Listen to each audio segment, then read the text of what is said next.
Good evening and welcome to another episode of the What a Man podcast. You know who I am. I am Tyna Shaw. And joining me tonight is the multi-talented Mr. Sir Irvin Williams. Hello. What's up? What's up? How you doing?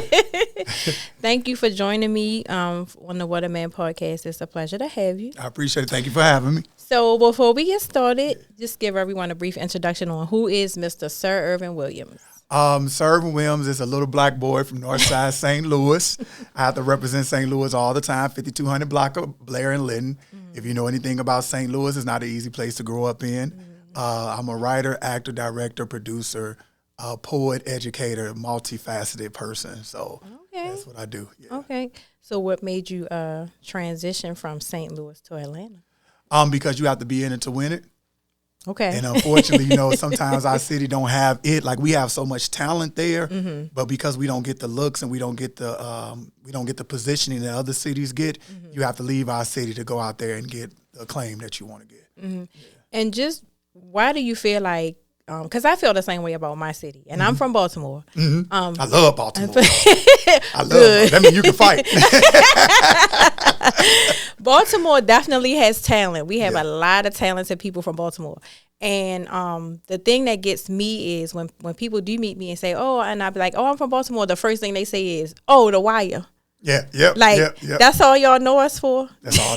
So because you said that you had to actually leave the city to be something, like, why do you feel like your city has that type of stigma on it? I don't think you had to leave the city to actually be somebody. Okay. But to leave the city because the city is St. Louis is a small town disguised as a big city. It's disguised as a small city. It's just like Baltimore. Us, Baltimore, Detroit, Louisiana. Right. We all have a language that people don't understand because we know it can Absolutely. go from 0 to 100 in 2 seconds, real quickly. So when we come down south, when I first moved down here down south, they were calling me, like, when I was teaching, they were calling me Nat Turner. Because I was checking these teachers right and left. I don't know who you talking to, but from where I'm from, that'll get your teeth knocked out. So don't do that. But I don't think it's necessarily leaving the city. I think it's the politics of the city. Okay. I think by oppressing a certain group of people, that you can keep the city and the influence of who's running the city going.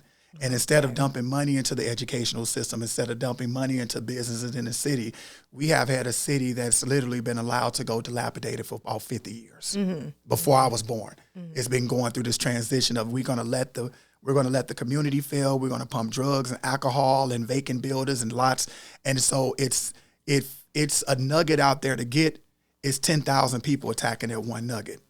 So you instead of getting a portion of 1 million, you're getting a portion of 10,000, if that make any sense. Yeah. So you also mentioned that you were an educator.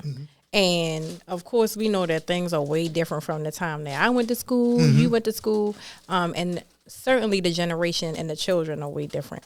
So where do you feel like, because there are, what's the better word for, I don't know, there are issues with the education system these days. Especially, I never liked when they put in place No Kid Left Behind. I did not like that. So what do you feel like, in your opinion, being an educator, what's the biggest thing? It's a multifaceted question, right? Because there's so many things to attack at one time. And I want to make sure that No Child Left Behind was taken completely out of context. That come from a black woman. I can't think of her name right now, right? Okay. This black woman was talking about No Child Left Behind. What that meant was, as educators, we're going to do the best thing that we can do to make sure that we move these children along. You had this president come along named Bush who took that concept and said, we're not going to leave any child behind. They're not going to fail. So that's why it's a negative connotation on No Child Left Behind. Okay. But what happens is when you have systems that are being ran by the government and they pumping money into it boils down to money. It boils down to money. If you live in a suburban neighborhood, your taxpayers put more into the politicians, put more into the government. We're going to make sure that your schools are well taken care of. If you don't work in those neighborhoods and you don't own your property, we're going to make sure that your school don't get the fundings that it need. And so what happens is, I can't even think of the lady name. It's a black woman. She's a doctor, but she put it plain and simple about 15 years ago. She said the principals are afraid of the superintendents. The teachers are afraid of the principals. The parents are afraid of the teachers. And the students are afraid of nobody. That is true. Right? And so we don't have a healthy fear of how we work with children and always tell people that even in our generation and generation before us, if you don't like the generation behind you, remember you raised it. Right. So you can't put that on nobody but the generation who raised it before you. So what's going on in education right now, especially amongst, I'm not even going to say poor black children, but poor children, is disheartening. And we're teaching poor children how to be the custodians of the world, which is nothing wrong with being a custodian. Right. But we're teaching wealthy white children how to be the CEOs and the CFOs and things of that nature. Mm-hmm. So we have to get the balance of, we're not talking about equality, we're talking about equity. Right. And we don't have the equity in the school systems anymore. Right. Yeah. So if you had the power to change anything in the school system, maybe like put something in, get rid of something, and restructure the whole how everything moves, what would that be? What would that look like for you? One day I will own a school, and in my school, one thing I think that we have as educated black people, we have to understand that we have an earnest not only to give back to the community, but to talk to people and not at people. And what I mean by that, if you are a mother and you had children, but you had a poor experience in the education system, you're going to assume your child has that same experience, right? And now school should be a place, it should almost be like a church for education. And what I mean is that people should be able to come in, and this is a safe haven, right?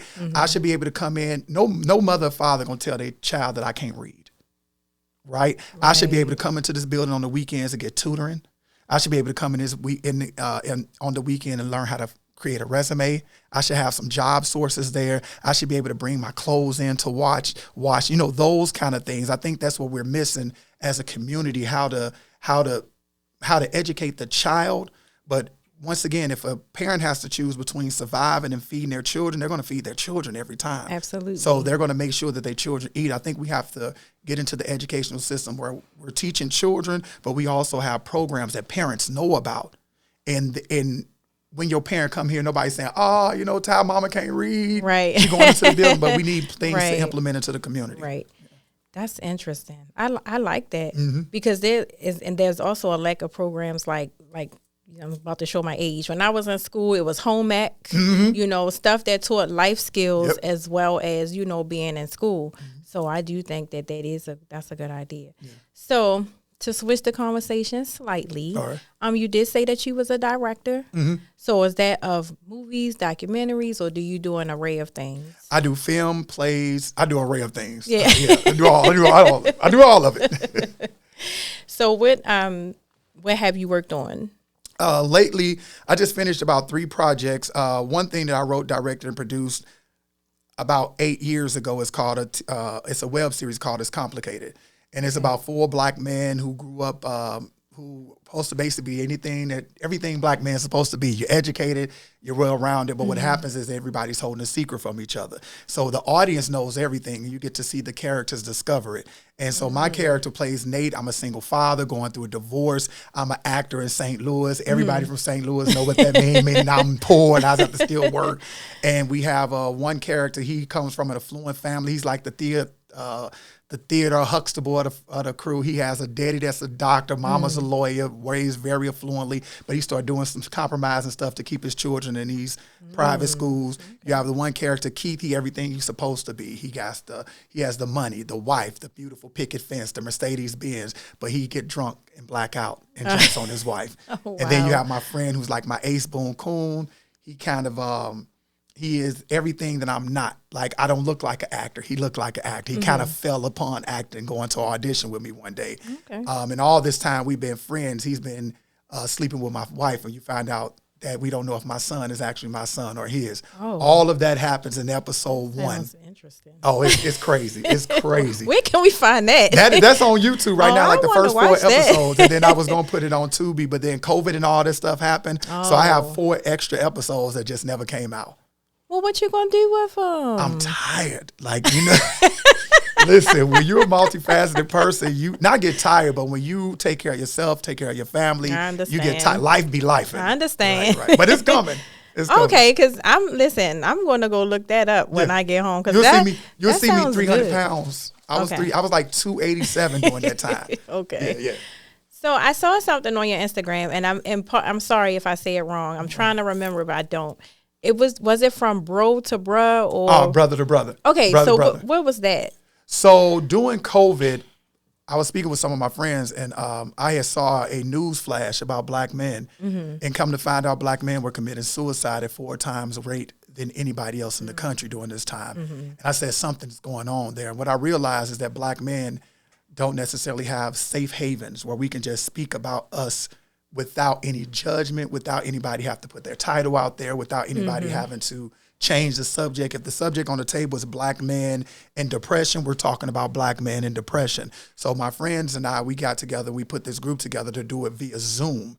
And we still meet every third Saturday. We meet in a Zoom meeting. We talk about everything. It's funny because when I talk to women be like, y'all ain't in there but talking about women. We like, nah. There's other things that we can talk about. And it's a space where you can say anything. And not only can you say anything, iron sharpens iron. So if you say something, I go, hey, nah, let's look at that differently. So we don't offer solutions. We offer suggestions. And it's become a thing.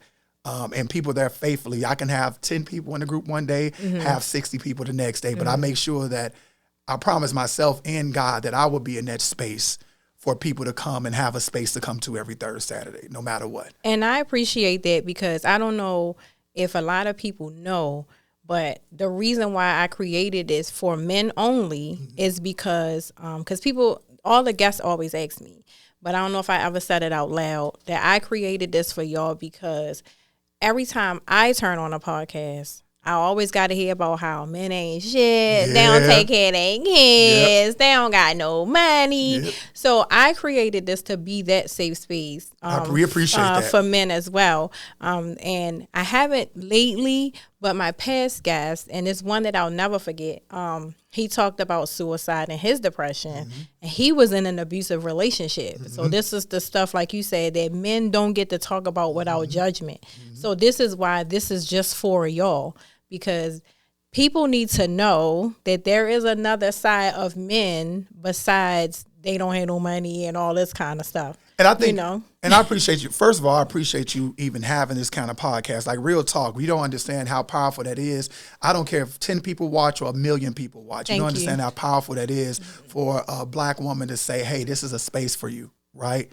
We have you here. We got your back. And I may not, because I never wanted to be a woman, so I don't know what women go through, right? But when you say that to women, like, you ain't never been a man, so you don't know what men go through. And even in the book, it talks about, black men are the monster in every single room we walk into. We are the monster in every single room we walk into. We the monster with white people. We the monster with black women. We the monster with black men. That's what's sad about it. We know the narrative is a lie. We know it's not true, but the propaganda that's been fed to us consistently is that black man, that black ape. Look what they just did to Michelle Obama and Barack Obama. That black ape, he's here to steal our white women. He's here to hurt me. When I go into classrooms, when I was teaching, I had to realize young, when I was in my 20s, that I was a physical representation of everything people love and they hate. I was the father who left the mother. I was the uncle who abused you. I was the boyfriend that you didn't love. I was everything. Before I can start teaching, I had to break down all of those walls first before I can start teaching. And that's something that most black men would never tell you. And then you'll hear a lot of women go, well, that's not me. It may not be you. But your 5 girlfriends may have that narrative. You understand what I'm saying? So, and one thing, since we talking about it, I had a guest on a while ago, and I asked him this question.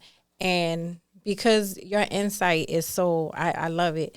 I'm going to ask you, why do you think that out of all the men in this world, the black man's load is so much heavier than anybody else's? Because they're the original man.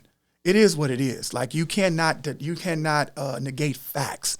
The fact is that black people are the original creatures on this planet.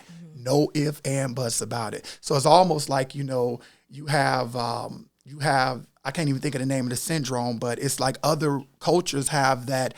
Mom, daddy, and mama, I don't want to be like them, but I want to be just like them. So we're going to do everything we can. And once black men, specifically foundational black Americans, specifically, once they find out who they are, you can't stop them. That's true. Once you find out, like, oh, not only am I the original man, the original don't mean better.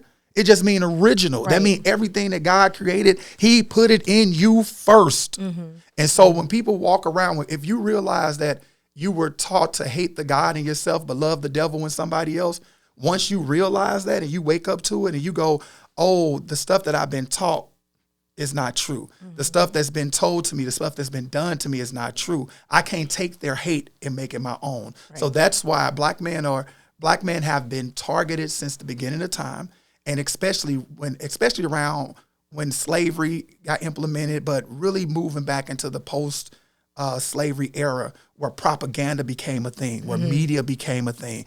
If I subconsciously make you the monster in every situation, guess what? Everybody's going to think you're a monster. We don't want to be like the mob. We are black men in America, foundational black men in America, or Dr. Frankenstein's horrible experiment, right? We that experiment. Okay. We the Negro that you created, and now you're mad because the monster went, hey, yo, I'm a monster. But people have to forget. People forget, and I'm sorry if I sound like I'm rambling. No, it's fine. It's fine. That's what this is for. People forget that the monster wasn't the monster. The monster was Dr. Frankenstein. Right. You created that. You thought you were God. So you created something that you can't control. It's like poking a bear. The bear turn around and say, you do know I'm a bear, right? Right. You do know I'm a bear. So what is it going to take for everybody to know their powers, though?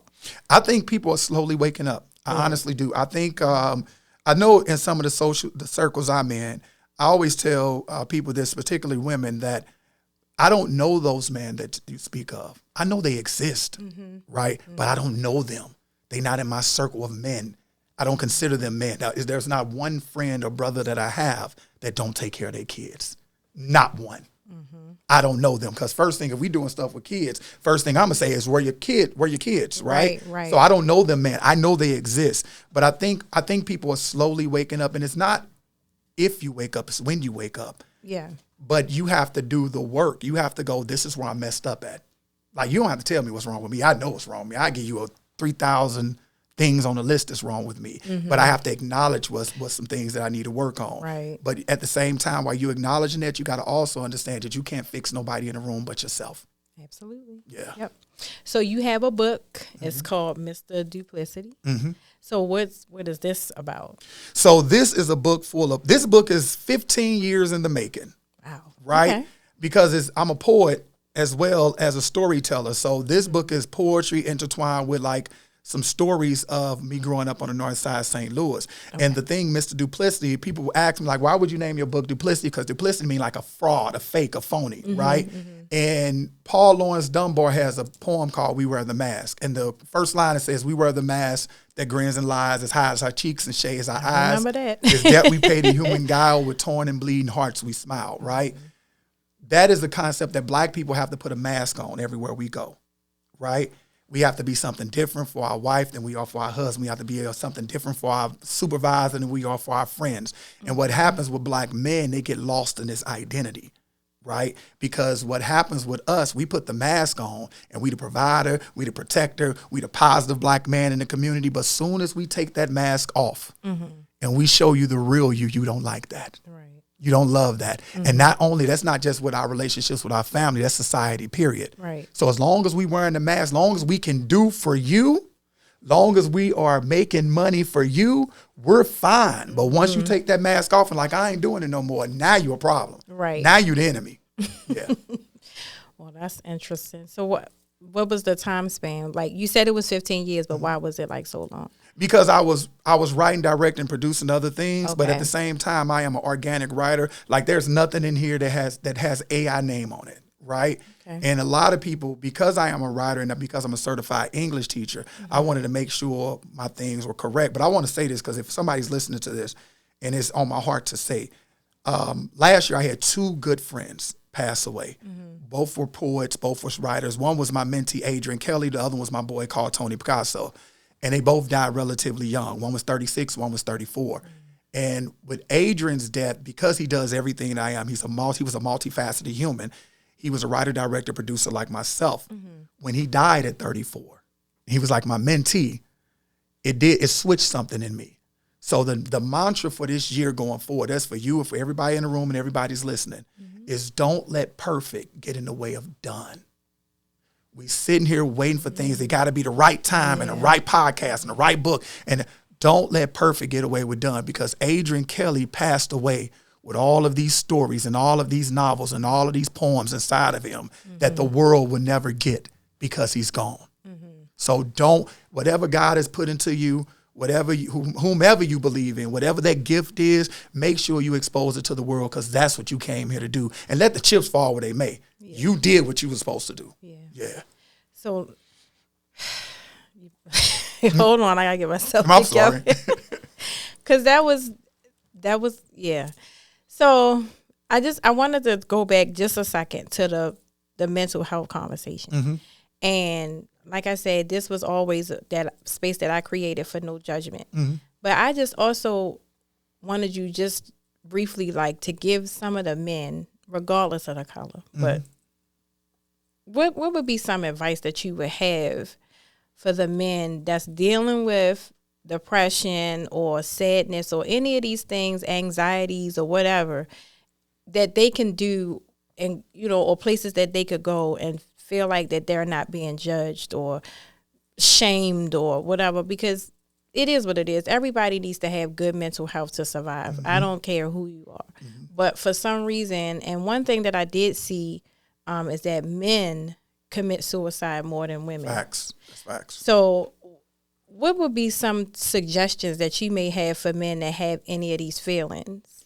The first, I don't know what other people believe in. I know me. I believe in a higher God. I believe in the power of God. I believe in Jesus. I don't care what nobody say. I said on this platform. People think I have this hair wrap on. They be thinking I'm Muslim. I'm like, no, I believe in Jesus Christ, Yahshua, Yahweh, Jehovah, whomever you call him. That's what I believe in. And I would say that publicly. I have no problem saying that. Yeah. But first, after you do that, right? Because people who are faith-based, they always say, well, God can fix and God can. Yes, but God also created therapists.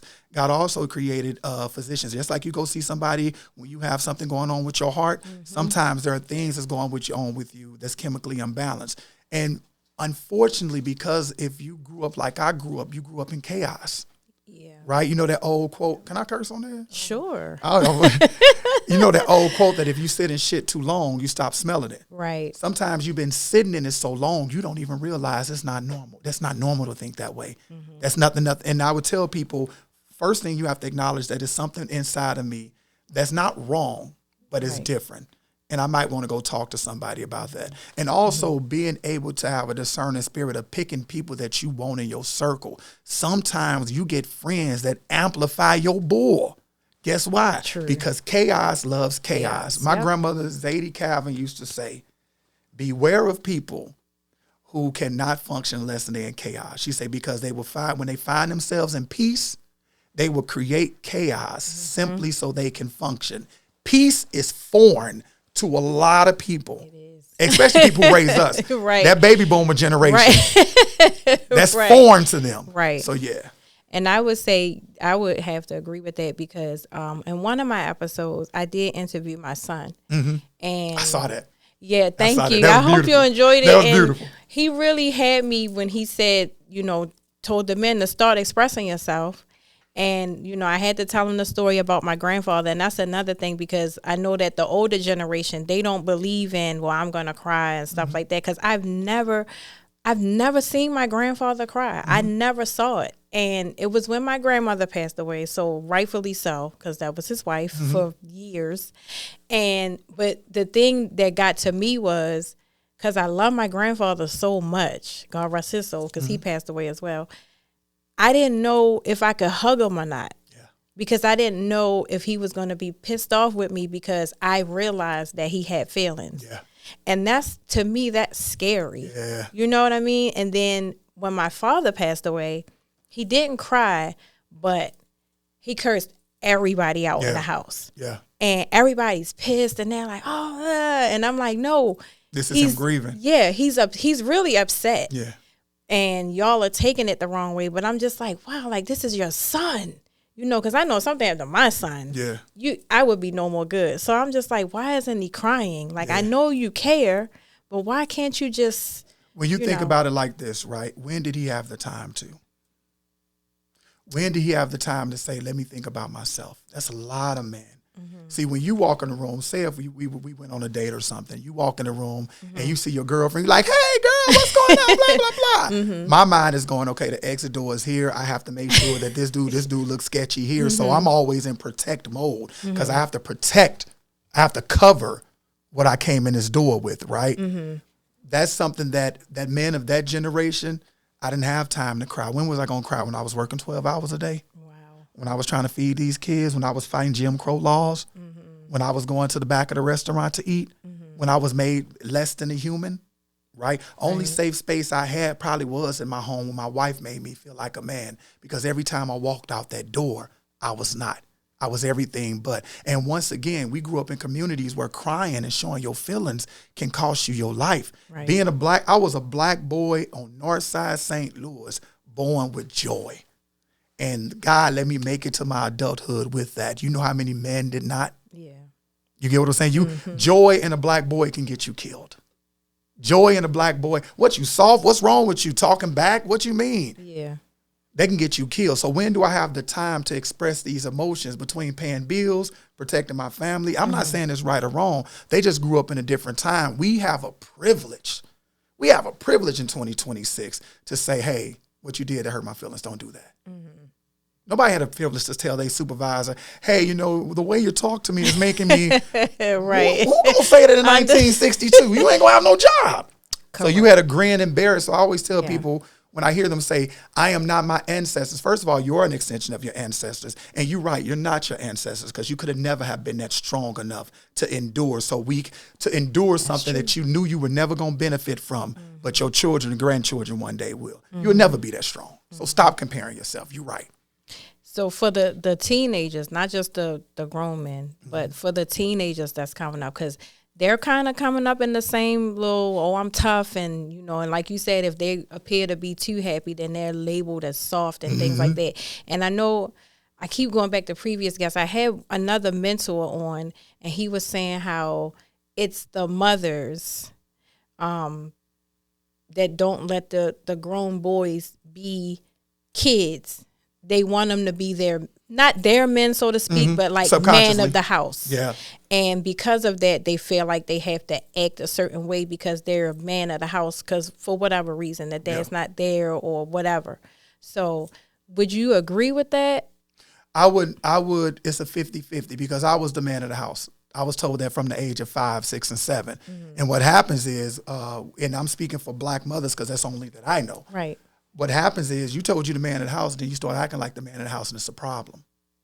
You can't tell me I'm not the man of the house. You've been telling me I'm the man of the house since I was 6, 7 years old. So while all the other kids got to go to sleep in the house, I was upstairs making sure that the windows are locked and making sure the stoves are off and making sure that I knew where the gun was at 7 years old because I'm the only boy in the house. Right? So if somebody came through that door on North Side St. Louis, it was my job to protect my older sisters and make sure that first of all of my mother's kids were latchkey kids because we just grew up at that time. Right. We grew up that time when crack cocaine came through and knocked out a whole neighborhood. But my job was to make sure we knew where everything was. So when you're being told that you're the man in the house and now you 12, 13, you get your first little job or something like that and you contributing to the house, and now it's a problem because I'm like, when you become the man of the house, you start thinking like the man of the house. Right. And you go, wait a minute, everything is not what it's supposed to. Why don't you just pay the $50 phone bill? You putting something on it just so you can go shopping, or whatever it was. But I don't think the earnest is all on the women because you have to ask the question also, why are the women in single homes in the first place? And that's a question that we as men don't want to have to answer because you have to hold yourself accountable. I don't know what you believe in, but to talk about, you know, if God come to you, he come to you as the man of the family. If he comes to you first, you are responsible for your family. So if your family is out of order, you as a man might be out of order. And I'm not perfect. I'm not saying that I've always had it together because I don't have it together. You understand what I'm saying? But I think when you, it's one thing you can teach your daughters how to be a woman. Right. Right. There are certain things that I would never understand about being a woman. I would never understand it. Subconsciously, I wouldn't understand it. And there are certain things that women would not understand about men. And women hate to hear that. They hate. My mother raised an excellent man. She raised a great gentleman. But I didn't learn how to be a man until I saw one that I respected, right? And I would tell young teenagers, Get yourself a mentor, somebody that's doing right. If you have a boy, all the women, where the camera, all the women out there, if you have a black boy, stop telling him what not to do. You know the solution? Put him around young men that's doing what they're supposed to be doing. Right? He will adjust accordingly. He will adjust accordingly. So because all your nagging and and I'm sick and tired of it. We done learn how to manipulate that. All I gotta do is go, Mama, you so pretty. I bring you a rose. You a sucker. You a sucker. I got you. I'm right back in. So, Mama, I'm sorry. I'm not gonna do it no more. 2 months later, I'm doing the same thing. Yeah. Find a mentoring organization. We have one. Shout out to the Village in the city of St. Louis. My boy Keenan Morrison started the Village. The Village was an organization, a mentoring organization. They mentor black boys from the ages of 5 all the way to 18. And they pick them up every second and fourth Saturday, and they doing what they saying they're doing. So these kids have gone to the gun range, they have gone go-karting, they have done all that, but they also go and pick up Mrs. Walker's trash, and they move such and such as furniture, and showing them how to do it. So once you just start putting boys around boys that's just doing positive things, they will adjust accordingly. It ain't gonna come in a month or two, but you're gonna be surprised in 3-4 months the adjustment that your child make, because you also can hold them accountable. Hey, you want to go to the mentoring group? You have to make sure your grades up. You have to, in our mentoring group, we go into the schools and say, we need those report cards. You're not going to go kart riding. Everybody going to go kart riding this Saturday. Not you. Because there is consequences for not doing what you're supposed to be doing. So you have a group? Yeah, we have the mentor. Not in Atlanta. No, not in Atlanta, but St. Louis. I was trying to, it is some groups down here in Atlanta. I can't think of their names right now, but there's some black male mentoring groups that's doing what they're supposed to be doing. Not just showing up, taking pictures, or, doing that. They actually in there doing the work, and they don't get the recognition that they should have. Of course not. Of course not, because for whatever reason, like you said, this world likes to operate in negativity and chaos. So, like I said, or you already know, I have a teenage son. So, as a teenager that may see this, like, what is the biggest thing that you want or that you would suggest that they get from this life? Like, to make more responsible mistakes. And what I mean by that, me speaking personally, when I was in my teens and I was in my 20s, I was so responsible. I had a house, 3 bedrooms, 2 bathrooms by the age of 17. I was gone, right? And I was so responsible. I was taking care of my household, my mother's households, helping my sisters with her children, all of that. And I turned 30 and wowed out, right? Just did everything I should have got out of all that foolishness out. Younger. I would tell them to travel more. Go see the world. The more you travel, the more you understand where you come from. The more you understand your advantages, the more you understand your disadvantages, what you didn't have. And take more chances. Not chances where it could medically harm you, right? But take more chances. Get financially literate and find a foundation. Some of us came from quicksand. The more we swing, the deeper we go. But create you a foundation. And if you don't, and because I'm an educator, school is not for everybody. But stay in there until you figure it out. Because guess where you can figure out how to be a producer? In college. Guess where you can figure out where some of your greatest friends going to come from? In college. Guess where some of your best investors are going to come from? College. And once again, school not for everybody. But you're going to stay here, because even if you have I heard Diana Ross say this years ago, talking about her kids and how we never saw her kids fall out in the streets and all this other stuff. Like, give your child a goal. Tell them to set that goal. Whatever that goal is, you go there. Now, they may waver off the road, but they got a goal. A lot of these kids don't have goals. Not about what you want to do with your life, but what's your goal? Where you want to go, where you want to end up. And how do you reverse engineer that? If you want to be a lawyer, okay, how you going to be a lawyer? You don't know the top schools that practice law. How you going to be a lawyer? You don't know that you haven't walked into anybody's law firm and go, hey, I would love to do an internship here. How you going to be a rapper, an entrepreneur, whatever you want to do, and you don't have anybody already doing it that you can get up under and say, hey, take me under your wing, mentor me. You have a podcast here. If it's a young woman that want to do a podcast, she should be reaching out to you like, hey, I see what you're doing. I love what you're doing. But a lot of these teenagers don't want to take the earnest of their own destiny. You have to be proactive and not reactive. Yeah, because nobody's going to give you anything. Agreed. Yeah. Of course not. And one thing that I did see on TV recently, they were having a discussion about celebrities and how they're so worshipped and people look up to them and stuff like that. So almost like when they make human mistakes, it's like they weren't supposed to do that. And the world doesn't understand this ultimately is a human being. They just got some status and some money.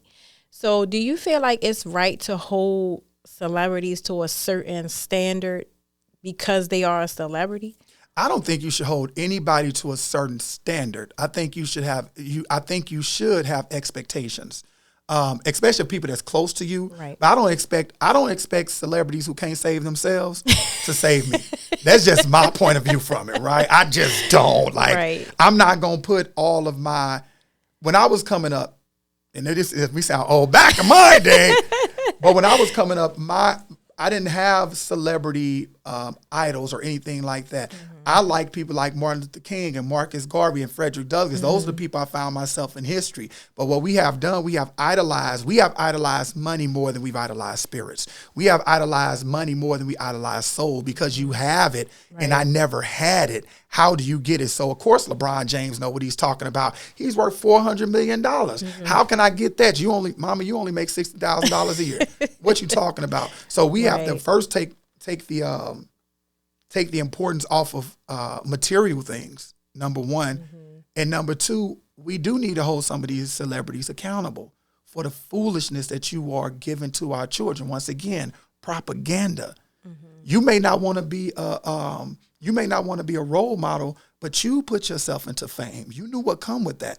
People are watching you. Even though you don't see it as yourself, you have a responsibility because in 100 years, if you put out BS to the world, it's going to be studied 100 years from now that's what black people were. That's what people were at this time. So you got to be careful. If you're an artist, you got to be careful what you put out there to the world because it's permanently out there. Right, absolutely. Yeah. So by you being a director and things, right, and you had to make this, and I asked all my actors that's been here this question. So I kind of see you like making like a Black Power type of movie, right? Like something that's really educational, and I would enjoy it. But if you could, right, who would those actors be? Who would your ideal cast of actors to play these roles in your movie? Oh, most of them probably deceased now. Okay. That I would love. Like one, I'm a huge fan of Whoopi Goldberg. I don't care what anybody say. I'm a huge fan of Whoopi Goldberg. Always have. I think she's phenomenal. She's one of those black actors that can make you, and I said actor specifically because when you're an actor, you can play any gender. Yes. Right? But she's one of those people that can genuinely make you laugh and cry convincingly. Right? And it's not too many actors that can do that. You have some that's great at drama. You have some that's great at comedy. But to do both convincingly, that's a skill set that a lot of actors don't have. People like Morgan Freeman, Denzel Washington, of course. I can go down a list of Alfred Witter. I'm going to tell you this. If you have not saw this, and I'm promoting it like I'm part of this movie, but if you have not seen Jonathan Majors in Magazine Dreams. No, I haven't seen that. The best black male performance as an actor that I've seen in probably 10 years. Okay. I'm going to check Phenomenal. He got, they played him out of an Oscar, but he wasn't healed, right? Once again, accountability. You ain't going through your healing process. Something happened. They held you accountable. And one thing about black men, we always going to be held accountable. Of course. Always. Without question. Without questions. But the only issue, and nothing's wrong with that. But the only issue that I have, especially with him, because I do forgive. So it's like, when does the let up come? Because I think he understands what happened, and just from the outside looking in, because I don't know him, right? He looks like he's in a better space. He has a better woman in his life who seems to have his back and everything like that. So where's the let up? There's no let up for black men. It's not. Eddie Griffin said it. If you are famous, rich, and you're a black male, you're going to leave this world with a hyphen to you. Kobe Bryant, rapist. Michael Jackson, pedophile. Well, that's what they do. They put, and it can be true or not, but they put these labels on. You're going to be hyphenated before you leave. They're going to, and that's one of the biggest things that they with Obama, they couldn't put a hyphenate on him. They couldn't attach anything to him. So that's why they go after him so hard. Yeah. But every famous black guy that got to the top before they left this world, they had a hyphen on them. So when Mike Vick, dogs, soon as you think of them, you think of the negative. You don't think of the positive. Yeah, that's true. Well, let's leave it there. Right, I ain't trying to get you shut down. Because that was a word. No, I agree. And I never even looked at it like that. But since you raised that was it. That's Eddie Griffin. Eddie Griffin pointed that out like 15 years ago. Listen, a word. Yeah. And it is what it is. I don't care. Because like I said, this is a murderer. Okay. James Brown. Zero time? Yeah. You see what I'm saying? Chris Brown. You go down. Yep. Bobby Brown. You right. All the Browns. Wait, I'm a Brown. Hold on.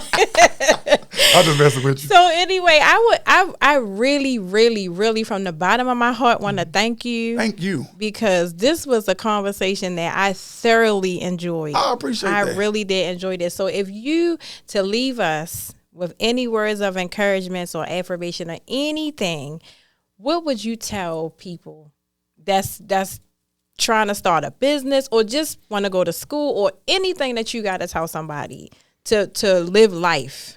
What would your advice be? I would tell them to start. Once again, I would tell you to start. Start. Do not let perfect get in the way of done. Start. There are people out there that's doing what you want to do, that's been where you want to go, and find yourself a mentor, but start. Everything is not going to be perfect. It's just like mathematics. You didn't learn that 2 + 2 = 4 for a long time. You just have to start. You have to practice and study your craft, specifically to the actors and the people that are artists. Study those who came before you, because nothing is new under the sun. But I would tell you, start, pray about it, put God before it, and just start. We are losing too many people who are going to their graves with stories untold. We cannot have another untold story. Your story deserves to be told. Your story deserves to be out there. And can't remember the person who said this, but it is not my quote. If people didn't want you to write about them, they should have treated you better. Thank you so much, Sir Irvin. I got his gift for you. Hold on. Okay. Yay, I get a gift. First of all, thank you for letting me come to this podcast. I thoroughly enjoyed this interview. I really appreciate it. You. And this is my book. Yay. Definitely. I get to read again. Yes, no. Definitely looking to it. Thank you so much. Thank you. Thank you. And once again, I'd like to thank you for coming. And if anybody wanted to follow you, because I already follow you, on social media, or what are your handles? I'm Sir Irvin Williams at all social media platforms. Sir, SIRERVIN, Williams with an S. Or you can find me on my own website at SirIrvinWilliams.com as well. But I'm Sir Irvin Williams on all social media. Thank you so much. And y'all make sure y'all check out this book, Mr. Duplicity, because I have my own. I'm reading it. Thank you again for joining us on another episode of the What a Man Podcast. Of course, I'm Tana Shell, Sir Irvin Williams, and I'll see y'all next week. Bye. Peace. What's up, y'all? If you enjoyed tonight's episode, go ahead and subscribe to the channel, like, and share. And if you want to follow us on social media, it's What a Man Podcast on TikTok and Instagram.